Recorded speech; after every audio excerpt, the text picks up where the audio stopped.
Buenas tardes, ¿cómo andan todos? Muy, pero muy buenas tardes para todos. Buen miércoles, espero que estén todos muy bien. Hoy, miércoles 19 de agosto, siempre la fecha la menciono para los que se vayan conectando una vez terminada esta transmisión en vivo, una vez reproducida y claramente después en el perfil de Sonido Gremial, así en Instagram están grabadas todas las entrevistas que vamos haciendo una y otra.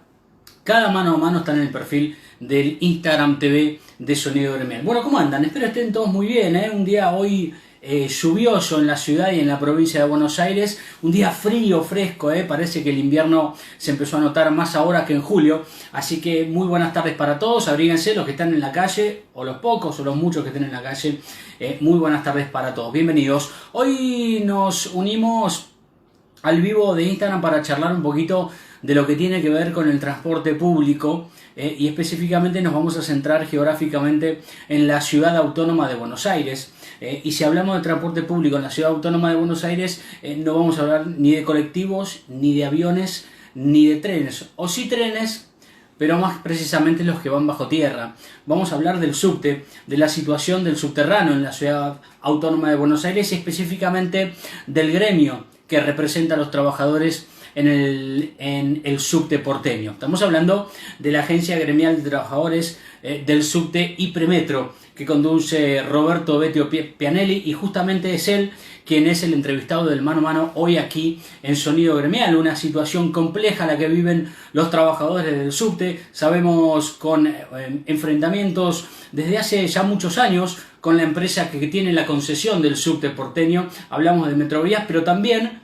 no solamente con la empresa que tiene la concesión, sino también con el gobierno de la ciudad de Buenos Aires, conducido políticamente por Horacio Rodríguez Larreta, pero es un enfrentamiento gremial político que viene ya desde la época en la que Mauricio Macri era jefe de gobierno en la ciudad de Buenos Aires. Hoy nos atañe esta cuestión y en el subte también hay muchísimos problemas que tienen relación directa con la actual pandemia, con el coronavirus, con el COVID-19, porque los trabajadores del subte están sufriendo directamente esta enfermedad, están sufriendo directamente los contagios y cada día aumenta. Por ejemplo, la Secretaría de Prensa del gremio del subte de los metrodelegados todos los días informa sobre los aumentos de contagios. Lamentablemente tuvieron que padecer fallecidos. Ya en un ratito vamos a estar hablando con Roberto Pianelli, que ya tengo la invitación, así que voy a pasar a invitarlo. Pero este es el escenario que nos acontece en el día de la fecha, el subte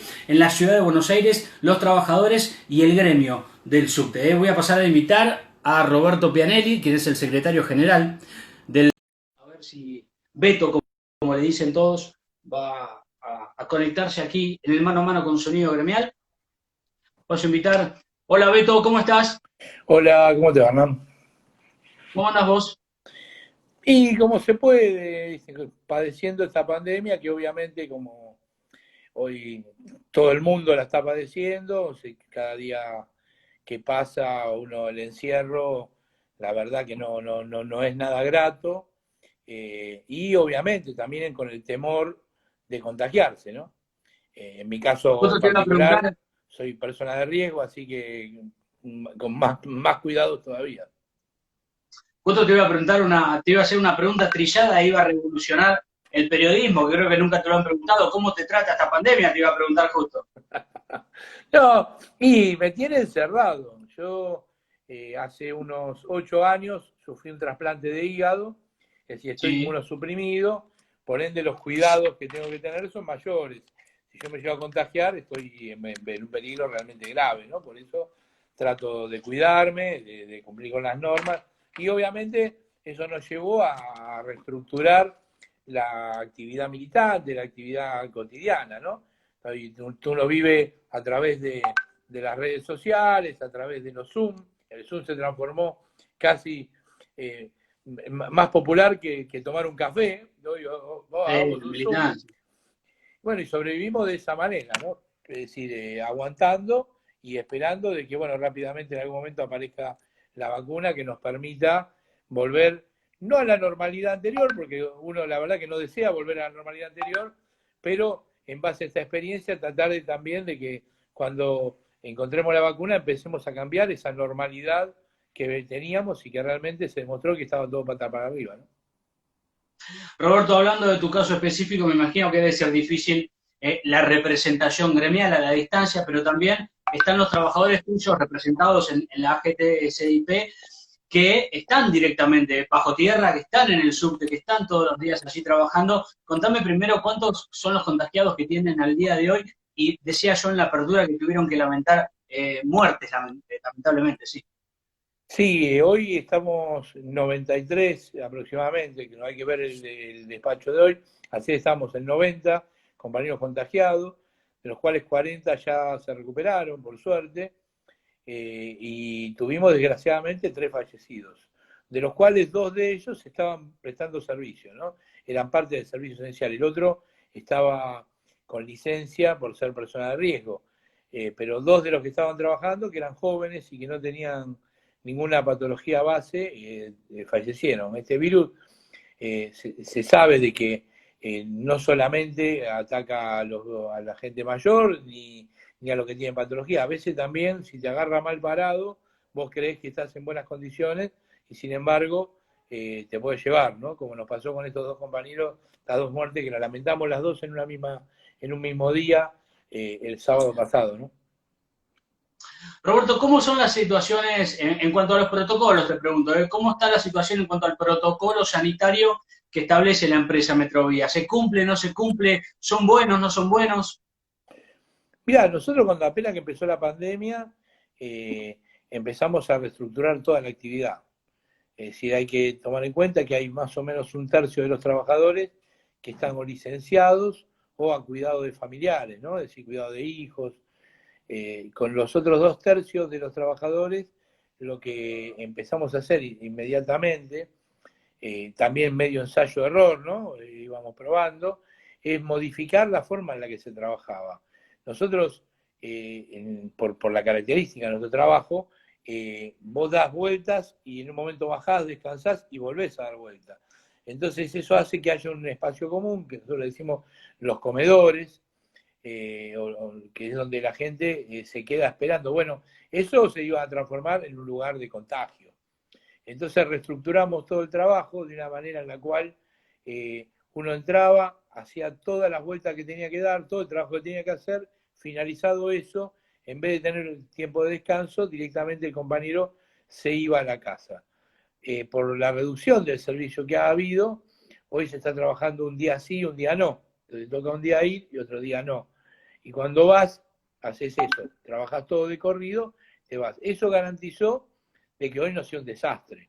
Es decir, así todo, con ese mecanismo en los cuales casi no se ven los compañeros, porque entran, trabajan y se van,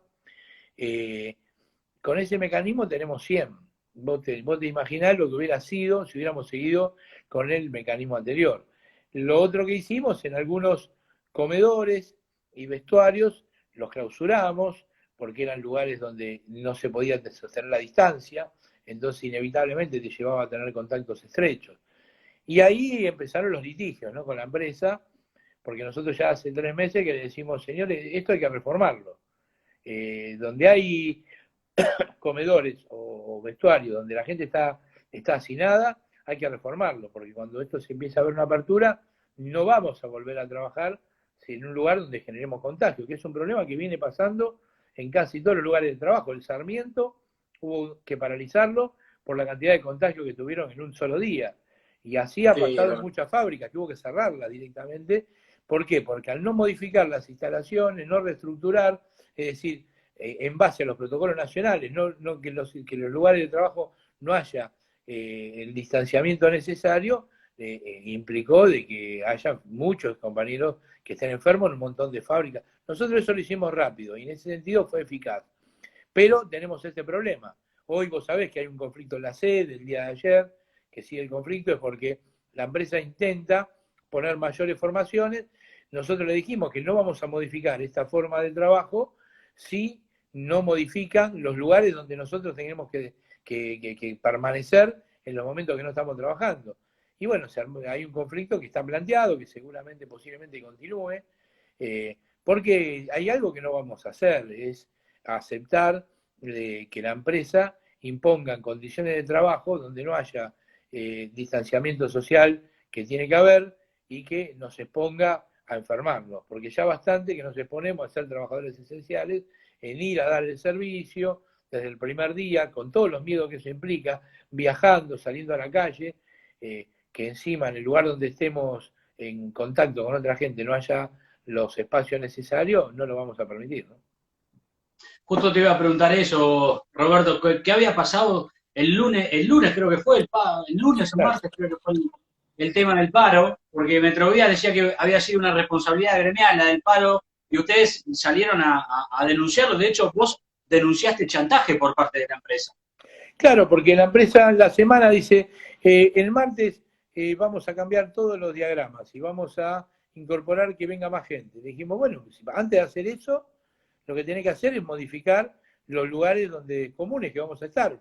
Porque si vos traes más gente, yo de hecho en las redes sociales puse las fotos de los lugares donde está la gente apiñada, están todos a menos de 30 centímetros, porque es inevitable, los lugares son chicos. Le dijimos, amplíen en los andenes, que ahora no está viajando mucha gente, hagan algunos vestuarios o comedores provisorios mientras que dura la pandemia. No hicieron nada. Y de un día para el otro quisieron cambiar eso, lo que no aceptamos, y seguimos yendo a trabajar de la misma manera que íbamos el viernes. Entonces, este martes, ¿qué es lo que pasó? Cuando un compañero quería ir a trabajar, la empresa no te dejaba subir a manejar el tren, porque decía, vos tenés que venir 3 horas más tarde. No, este es mi horario. No, 3 horas más tarde. No, bueno, no podés subir. Y paralizó la línea de esta forma, con la cantidad de trabajadores que estaban ahí, la paralizó porque no quería que sea ese el conductor que suba a manejar ese tren. Una cosa irracional, de chiquilines y fundamentalmente de irresponsables, porque en vez de hacer lo que tienen que hacer, que es modificar la estructura, es decir, garantizar que los lugares tengan la higiene necesaria, que tengan el distanciamiento necesario, lo que hacen, generan un conflicto para que la opinión pública diga, otra vez los trabajadores que quieren, ahora están de paro, y en vez de una pandemia.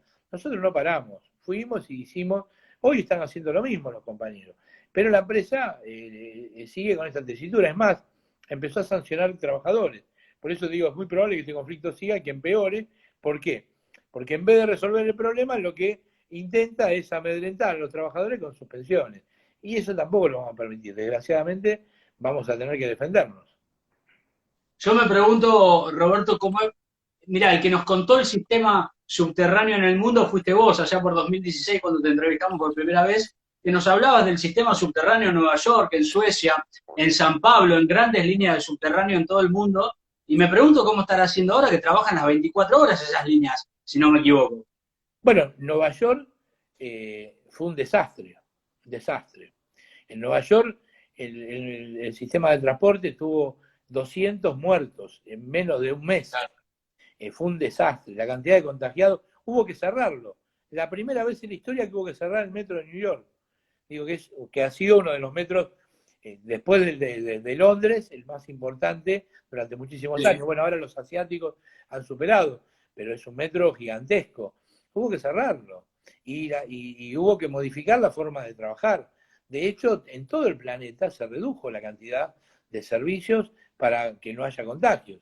No solamente en Nueva York, en Francia, en todos los países del mundo. En lugares donde no tomaron las medidas que nosotros...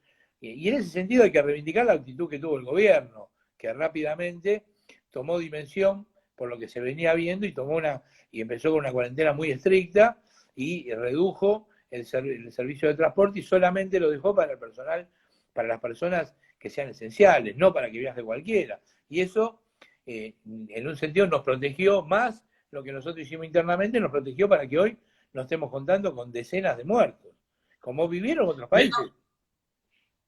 Hablando de cuarentena estricta, ¿qué te generó la marcha del otro día, la marcha contra el gobierno?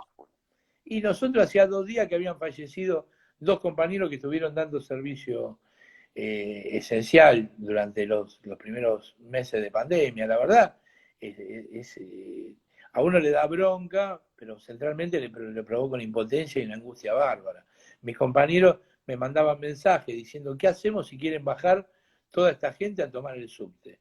Lo dejamos pasar, paralizamos la línea, digo, porque, claro, después, como la hipocresía del gobierno de la ciudad es tal que dice que mantiene el subterráneo para servicios esenciales y no controla los accesos, entonces viaja cualquiera. Y este grupo de desquiciados, energúmenos, si querían bajar al subte, hubieran podido bajar todos y hubieran arrastrado, llenado los vagones del subte, lo cual hubiera sido un desastre absoluto. Hubo gente que bajó, generó mucha indignación en los compañeros, ya desde hace rato, nosotros esto lo hemos hablado con los compañeros desde un principio, la importancia del cuidado y del cuidado del otro. Y te digo, cuando todo el mundo se encerraba en la casa, nosotros tuvimos que seguir dando servicio. Y la verdad, te digo, cualquier compañero que hizo servicio esencial, no me quiero imaginar la situación de los médicos, que tienen que ir a poner el cuerpo, después volver a su casa, donde tenés familia. Hubo compañeros que se fueron de las casas por miedo a que contagiara a sus hijos, lo que le ha pasado también a muchísimo personal de salud.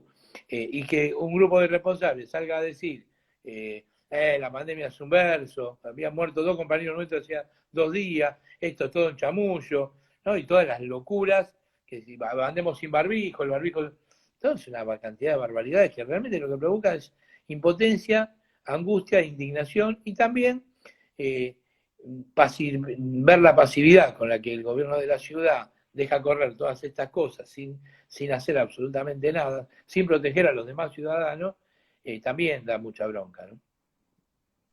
¿Recordás cuándo fue la última vez que te juntaste con la reta? Nunca me junté con la reta. Nunca, jamás. Jamás la reta nos recibió a nosotros.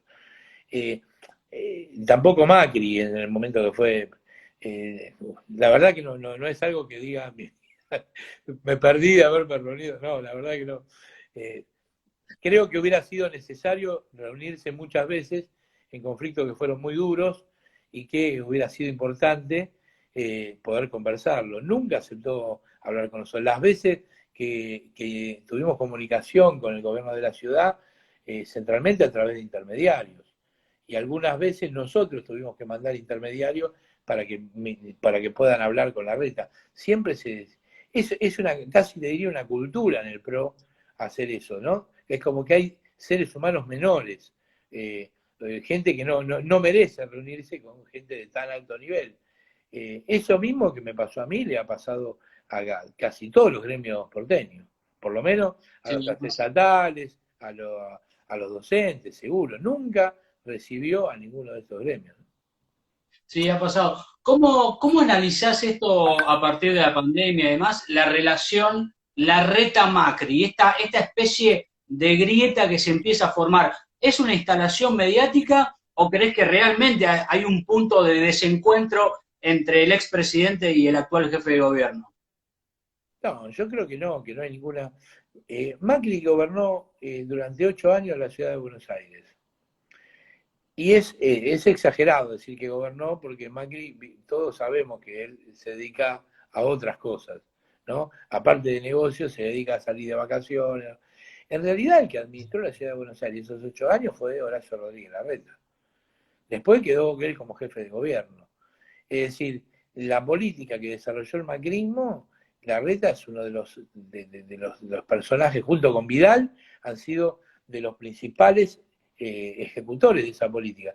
Yo la sensación que tengo ante estos chiporroteos que hace, pareciera que los medios lo quieren generar, es que hoy el rol de Larreta es otro y el de Macri es otro. Entonces son 2 caras de la misma moneda. Uno que no tiene que administrar, que no tiene, dice bravuconada desde París, ¿no? Entonces te dice, los felicito a todos los energúmenos que salieron a contagiarse y a contagiar en la ciudad de Buenos Aires, sentados desde París. Y otro tiene que administrar la ciudad donde sabe que se muere la gente. Entonces, no puede decir esa barbaridad, aunque realmente la piensa. Y lo vimos cuando fue la otra movilización, que una pequeña movilización de gente por lo de Santiago, por lo de Maldonado, fue brutalmente reprimida. Y acá hacen lo que quieren y nada, ni un policía. Destruyeron un móvil de C5N y no pasó nada, ¿no? Entonces yo digo, son 2 caras de la misma moneda, nada más que uno se presenta de otra forma. Y la verdad que es más peligroso cuando se presenta de otra forma, porque una de las cuestiones es, este hombre sale al lado de Alberto Fernández diciendo que cuida a la gente, diciendo que está preocupado. De vez en cuando hace bravuconadas, como la del otro día. Detectamos 5.100 estudiantes que no tienen conectividad. Ah, ¿le vas a dar conectividad? Porque hay una cautelar que decía que había que darle conectividad. No, lo que voy a hacer es lo voy a mandar al colegio. Es decir, no le va a dar conectividad. Recursó la cautelar y obviamente sus amigos de la justicia la sentaron. Es decir, un gobierno que no puso un peso para esta pandemia. Es decir, los comerciantes, las fábricas, la gente que vive en la ciudad de Buenos Aires recibió el IFE y el ATP del gobierno nacional. La Reta, la ciudad más rica del país, no puso un centavo para esta pandemia. Digo, y después, la apertura que hizo la ciudad de Buenos Aires, siempre una hipocresía. Decía que mantenía la cuarentena y la apertura era cada vez mayor. Hoy casi diría, si no fuera por los bares y los colegios, hoy está funcionando todo. Te iba a preguntar justo abajo, ¿cómo lo ves abajo en el subte? Si se siente la cuarentena o no en el viaje, si disminuyó mucho o ya no hay cuarentena en la ciudad de Buenos Aires. Bueno, ese es es el problema, que ahora esa hipocresía se está trasladando al subte, porque dice, empieza a viajar más gente. ¿Por qué viaja más gente? Si los trabajadores esenciales de hoy son los mismos que hubieron el primer día de la pandemia. Los esenciales. A no ser que me digan que el peluquero, ¿no?, es un trabajador esencial. El peluquero no es un trabajador esencial. Abrieron la peluquería, pero no es trabajador esencial. No es que está habilitado el transporte público para otras actividades. De hecho, en la provincia de Buenos Aires y en todo el país, cuando se habilitan esas actividades, era a condición de que garanticen de que la gente vaya a trabajar por sus propios medios. Claro. Acá no. Y por eso no pone controles en la boca de los subtes. Entonces viaja cualquiera. Este es el problema más grande que ha generado la Reta. Una hipocresía mediática, obviamente, con un apoyo de los medios de comunicaciones gigantesco, pero bueno, desgraciadamente revertir eso, tener una política, que es lo que nosotros tratamos de hacer todos los días, pero vos sabés que no son muchos los espacios que hacen eco a las cosas que nosotros denunciamos, ¿no? Y hablando, te vuelvo a la pregunta de la relación Macri y Larreta, pero te la cambio. Larreta-Alberto, ¿cómo ves esa relación, ese vínculo? Me parece que Alberto ocupa un lugar en el país y en una situación muy, pero muy, muy delicada, como es una pandemia, y me parece que demostró que en esta pandemia la ha sabido manejar. Tomó decisiones muy duras. Acá el empresariado argentino no quería cuarentena. Los Techín, todos esos grupos, no querían. De hecho, Techín fue responsable de que en Italia, en el norte de Italia, no haya cuarentena. Las propagandas de Techín acá no separa nada del mismo grupo empresarial. Y fueron miles y miles de muertos lo que se cargaron no haciendo la cuarentena. Alberto demostró en ese sentido una administración muy interesante y por eso no estamos viviendo, no tenemos la cantidad de muertos que tienen otros países. Sí vamos a llegar a la misma cantidad de contagiados, pues es inevitable, pero la administración era precisamente, no íbamos a poder evitar que se contagien, pero sí que se muera la gente, como pasó en otros lugares, eso lo pudimos evitar. Yo creo que él actúa en relación a Larreta desde ese lugar de responsabilidad, de una actitud de responsabilidad de un presidente de la nación. Por eso, a veces hasta me da la sensación de que precisamente para proteger ese lugar, que me parece correcto, tiene gestos a Larreta que realmente no merece. La verdad que no lo merece. Beto, ¿cómo está la situación judicial con respecto al amianto, al asbesto, y si realmente con los vagones que se compraron están haciendo alguna clase de acción, tanto judicial como material, como efectiva? Mirá, vos sabés, nuestra denuncia, las peleas, hubo conflictos muy importantes. La verdad es que armamos una comisión, eso nos sirvió para poder demostrar lo que ya nosotros sabíamos en los lugares donde había amianto, pero después te la traban, empieza a trabarse y fundamentalmente no hay política para desamiantar. Entonces tuvimos que ir a la justicia elaboró una cautelar. Nosotros presentamos un amparo de clase, lo llama un amparo de clase, esto lo entienden los abogados, no nosotros, que que es una cautelar para obligar al gobierno de la ciudad, el base y a Metrovía, primero que saque el amianto del subte. Segundo, no solamente que saque el amianto del subte, sino que aparte de eso, de los listados de toda la gente que trabajó durante todos los últimos 40 años, que son los que pudieron estar afectados en el subte. Ya hay gente que se ha jubilado y que puede aparecer afecciones producidas por el amianto, porque el amianto, recordemos, que es un asesino silencioso. Vos lo tenés en el cuerpo y te enteraste cuando ya es tarde. Entonces, esa gente que desconoce que capaz que tiene contaminación con amianto, hay que hacerle estudio todos los años para encontrarle antes que sea tarde. Y esto por eso tienen que dar los listados. No entregaron los listados.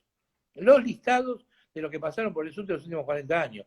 No hay plan para desamiantar. Y lo otro es que también le obligan a salir a recorrer y buscar todo el amianto que haya en el subte. Eso va en forma de tortuga. Es verdad que todos los días seguimos encontrando más lugares con amianto, pero eso sí que una cosa que se podía haber hecho en 3-4 meses, ya llevamos 2 años. Primero porque lo negaron, y después porque demoran, siempre hay una excusa. La verdad es que nosotros, esa cautelar que le obligó a hacer todas estas medidas, no hicieron ninguna. Nosotros fuimos en queja y de vuelta al juzgado intimidó al gobierno de la ciudad, es base a Metrovía, para que hagan lo que dictaminó el juzgado, que es resolver estos problemas. Obviamente le dio 10 días. No los vemos muy preocupados por cumplir. Obviamente esperemos que el juzgado tome medidas adecuadas en relación a esto. Mientras tanto, nuestros compañeros, los que están trabajando, solamente se le hicieron estudios a la mitad de los que nosotros consideramos que estuvieron en contacto con el amianto. Solo la mitad porque después apareció la pandemia y no se pudieron seguir los estudios. Con la mitad ya tenemos 30 trabajadores con patología por amianto y 3 trabajadores 30. con 30. Y tenemos 3 que tienen cáncer. Es decir, uno por suerte lo agarramos a tiempo, lo operamos y está fuera de peligro, pero tenemos otros 2 compañeros muy comprometidos con cánceres. Es decir, las secuelas del amianto, sin haber siquiera hecho el registro sobre todo lo que hay que hacer, ya las empezamos a ver. Imagino, Beto, la lluvia de denuncias y juicios millonarios que debe haber en las oficinas legales del gobierno de la ciudad. Mirá, es muy complejo todo eso para poder hacer un juicio, porque a no ser que los que pueden hacer juicio son los que están afectados, estos 3 compañeros que están muy, muy afectados, que seguramente se lo deben estar haciendo en forma particular. Nosotros como sindicato, obviamente, alentamos a la acción colectiva y a la prevención.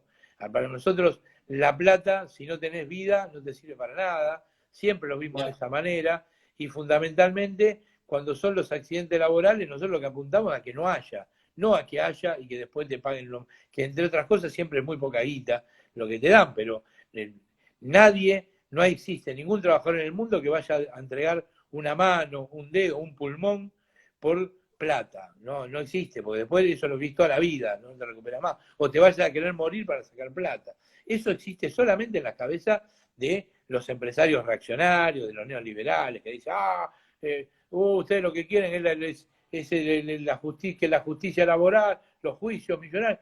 En verdad, nuestra pelea es esta, la que estamos intentando hacer con todos los problemas que tenemos por delante, que es de que de una vez por todas saquemos el amianto del subte para hacerlo un lugar limpio donde se pueda trabajar sin enfermarse. Nuestra pelea es por la prevención, no por la reparación.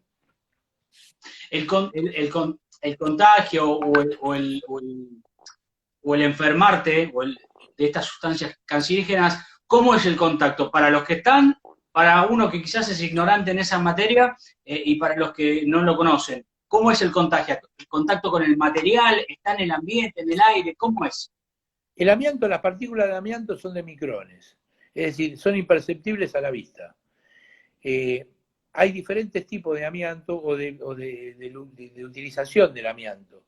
Hay un amianto que se llama friable, que es en forma de fibra, es como una espuma. Y hay otro que se llama no friable, que es cuando lo está comprimido en un plástico, por ejemplo. Es amianto con plástico, con cemento. Mirá, algo muy conocido, el fibrocemento, los techos de fibrocemento, que debe estar llena la Argentina de techos. Eso es amianto. Es un amianto que mientras que está encapsulado en el cemento, no afecta. O no, siempre y cuando no lo raspes, porque cuando lo raspas liberas la fibra.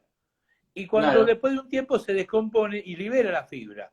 Esa fibra se volatiliza. Digo, para que tengas una noción, cualquiera que está escuchando, una fibra de amianto, desde una distancia de nuestra altura, hasta que cae al piso puede estar 48 horas, porque es tan chiquita y tan finita que Claro. demora, inclusive, el viento la lleva para todos lados.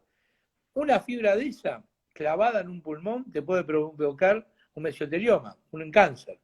Una sola de ellas. Obviamente, esto lo quiero decir porque para que la gente no se asuste, es difícil atragarte que inhales una fibra de esa, y sobre todo si hay una sola dando vuelta, porque uno aspira, respira, tiene que entrar por las vías respiratorias y clavarse en el pulmón, no es que va a buscar la vía respiratoria, no, es decir, en un lugar donde hay muchas fibras de esas, suele pasar eso, donde cuanto más fibras hay, más fibra tragás. No es posible.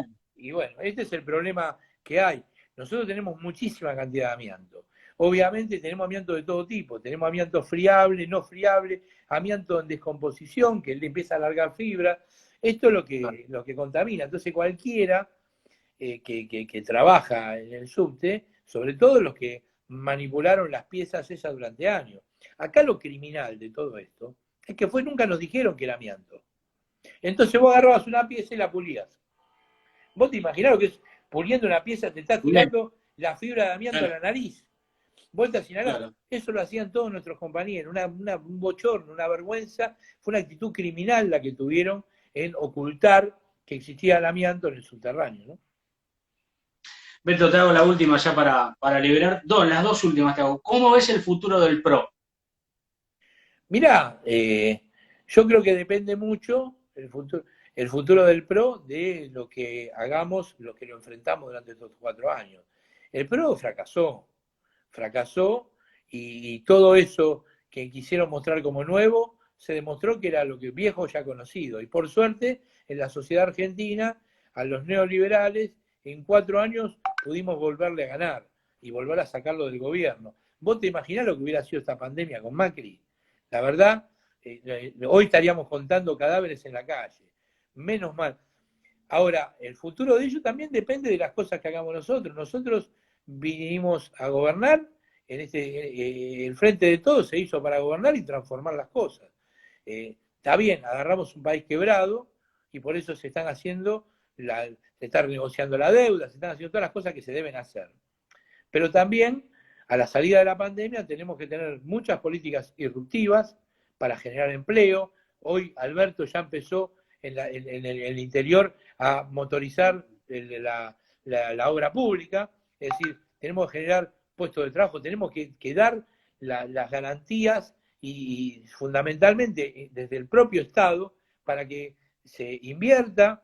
El Estado tiene que intervenir en la producción como lo ha hecho durante muchísimos años en la Argentina y en el mundo. Yo creo que el Estado también tiene que recuperar los servicios públicos, que en manos privadas lo único que es un negocio para 2 o 3 vivos. Y eso va a depender de que el PRO pueda volver con algún otro discurso, porque ya el que anterior se le cayó, pero esta gente, como se recicla, puede venir con otro discurso y puede generar algún tipo de confusión. Yo creo, tengo muy confiado en que la experiencia que hicimos en estos 4 años, a nadie más se va a confundir, y si no, el gobierno de Alberto y de Cristina continúa con este tipo de políticas, las que promovió hasta ahora y las que tienen en carpeta, yo creo que el futuro del PRO va a ser muy triste y va a terminar el basurero de la historia como lo que realmente fue, una organización política de los grandes grupos concentrados económicos al servicio de esos grandes grupos concentrados económicos y del capital financiero internacional en contra de la mayoría del pueblo argentino, ¿no? Yo le preguntaba en febrero en una movilización contra el Fondo Monetario Internacional de la otra central, a un colega tuyo, digamos, de la otra central, Oscar de Isasi, de la provincia de Buenos Aires, le preguntaba cuánto creía él que iba a estar el rostro de Mauricio Macri en las diferentes pancartas de las distintas movilizaciones a lo largo y ancho del país. Y él me decía que era bueno que esté a un costadito ahí para que se den cuenta y la sociedad los tenga presente, que no los olvide. Sí, yo creo que los medios de comunicación, vivimos en una sociedad muy mediatizada. Cuando yo era chico, la televisión empezaba a las 10 de la mañana y terminaba a las 12 de la noche. Hoy tenés canales las 24 horas de mal llamadas noticias, ¿no? Mal llamadas noticias, Sí. que te bombardean, te bombardean, te bombardean todo el día. ¿Y qué es lo que hacen? De que te olvides, o generan en la opinión pública que te olvides de las cosas que pasaron en el país. Sí, quizás lo que haya que tener es muchas caras de Mauricio Macri para no olvidarlo, no olvidar lo que hizo, no olvidar lo que dejó y no olvidarnos de que todos aquellos que estuvieron con él fueron parte del proyecto político más antipopular que se vio en Argentina, muy similar al de la dictadura militar, con una voracidad escandalosa, y que por suerte el pueblo argentino rápidamente se dio cuenta y se lo sacó de encima. Yo creo que algunos que tenían dudas, después de las elecciones y viendo las políticas que está llevando adelante el gobierno de Alberto Fernández y de Cristina Fernández de Kirchner, creo que va a ser de que precisamente esa figura de Mauricio Macri cada vez sea más claramente repudiada. Ahora aparecen todas las porquerías que hicieron, las escuchas, las mesas judiciales, todas esas cuestiones que los republicanos, los que venían a defender la democracia, los que venían a garantizar que no haya corrupción, se demostraron que fueron los campeones de la corrupción, los campeones del autoritarismo, los campeones de las persecuciones políticas. Y me parece que eso no hay que olvidarse y hay que recordarlo. Si alguien se lo olvida, hay que recordárselo permanentemente, ¿no? Por último, Beto, y agradeciéndote el contacto, viste que cuando llamás a las empresas de comunicaciones o de celulares y demás, cuando terminás te dicen del 1 al 10 ¿cuánto recomienda usted esta empresa? Bueno, te pregunto, del 1 al 10 ¿cuánto recomendás a Metrovías para trabajar en esa empresa? Yo te diría, desde mi punto de vista, con un 3. Y te digo por qué un 3. Porque hay otras que son peores. Es decir, simplemente, digo, un amigo mío siempre me decía, si vos tenés un pizarrón y te ponen malo, muy malo, bueno y muy bueno, entonces ¿dónde empezás a poner a Metrovía? Lo pongo muy malo. Bueno, entonces ¿qué haces con Taselli? Y bueno, no, tengo que correrlo. Claro, Empieza a claro, mejorar Metrovía, porque hay Taselli, porque hay Sirigliano, no porque sea claro. buena. Beto, gracias. No, gracias a vos, un abrazo. Un abrazo grande. Ahí estaba el Beto Pianelli, lo despedimos ahí a Roberto Pianelli, el secretario general del sindicato del subte. Bueno, pasaba un mano a mano más hoy con varias definiciones importantes. Yo me quedo con la última, con la que dijo el Beto sobre el futuro del PRO. El futuro del PRO va a terminar en el basurero de la historia. Me quedé con esa frase y seguramente en Sonido Gremial la vamos a replicar en un par de horas o mañana quizás, porque me quedé con eso, teniendo en cuenta que el PRO ya empieza una pseudo campaña de cara a la legislativa del año que viene. No nos olvidemos que en el 2021 se vienen unas legislativas y el funcionamiento interno del PRO va a dar que hablar. Macri en París, Larreta bancando la pandemia de la forma que ustedes piensen que la está bancando aquí en Buenos Aires, con el Frente de Todos y con un gobierno nacional absolutamente opositor, y hay que ver cómo es la relación Larreta-Macri, Macri-Vidal, Larreta-Vidal, Vidal-Macri. Veremos qué es lo que pasa. Gracias. Nos encontramos el próximo viernes, seguramente en un mano a mano. Quizás, no prometo nada, pero quizás el próximo viernes lo hagamos un poquito más temprano, por situaciones de agenda sindical, ¿sí? No periodística, pero va a estar bueno. Así que, y tiene que ver con el turismo. Así que nos vemos el viernes. Un abrazo grande. Gracias a todos por estar ahí. Chau, chau.